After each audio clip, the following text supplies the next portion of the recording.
What happened at 2 a.m. has slapped Meghan Street as CCTV caught Meghan off with Diana gigantic jewelry.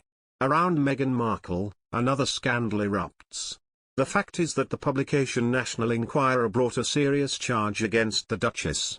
She was suspected of having escaped from Britain with Harry, taking with her the jewelry of the late Princess Diana. Moreover, according to the reporter of the aforementioned publication, the total cost of these jewelry is almost $10 million. In fact, even if Meghan really took away Diana's jewelry, the question of whether she had the right to do so was debatable.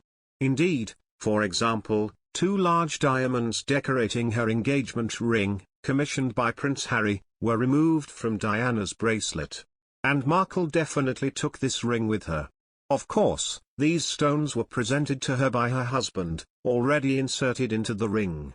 However, after Diana's death, all the jewels that she had ever received as a gift from the royal family were returned, as required by law, to the royal treasury.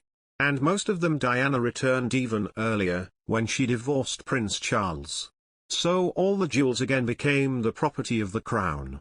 And now, after Meghan and Harry divorced from the family of Elizabeth, having left his composition, Markle, which is logical, would also have to return all the gifts.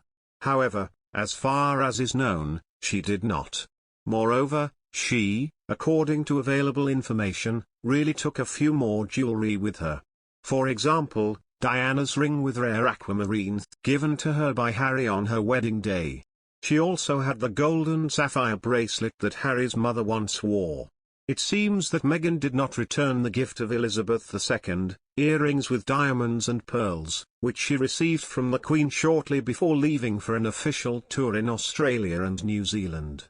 So if the amount to which the jewellery allegedly illegally exported to Markle, indicated in the National Enquirer, is estimated to be exaggerated, then the accusation itself may not be completely groundless.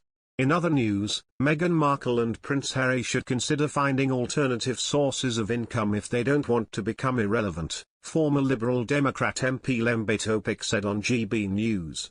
The Sussexes stepped down from their royal duties in 2020 and have since embarked on multiple prolific projects, all related to the royal family.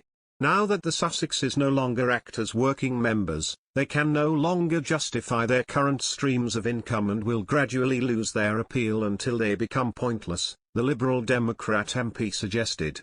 Mr. Opik said, without some external justification for being famous, they can't sustain that. So, what we are seeing here is this slow and inexorable decline from grace because they bit the biggest hand that could possibly feed them, the firm. Now, I don't know whether they're trying to reconcile with the firm or not, but here's a clue. Mr. Opik, who lost his bid to become the Liberal Democrats' nominee in the 2012 London mayoral race, warned the Sussexes they should expect some backlash if they choose to publish Harry's damning book on the royal family. He said, "I was in politics. If you're going to write a damning kiss and tell about your former paymasters, don't expect them to forgive you very quickly." After the Queen's death, Prince Harry is reportedly reconsidering whether to go ahead with the release of his tell-all memoir. He has reportedly asked his publisher, the Penguin House, to amend some of the most damning parts of the book in a bid to reconcile with the royal family. The publishing giant had already overseen a rewrite of the first draft, which was deemed disappointing and too emotional, a source told The Sun. The publishers paid £17.5 million upfront because they knew whatever was written would be huge for sales and exposure all around the world, the source said. But the first draft was a bit too emotional and focused far more on mental health issues than they wanted. The publishers are reportedly hoping to release the book this year ahead of Christmas to boost sales, as a lot of money and energy has been spent to make sure it comes out this year, the source added. And having invested such a huge sum of money in the Duke's memoirs, said the Telegraph, the publishers are likely to want the book to be as revelatory as possible.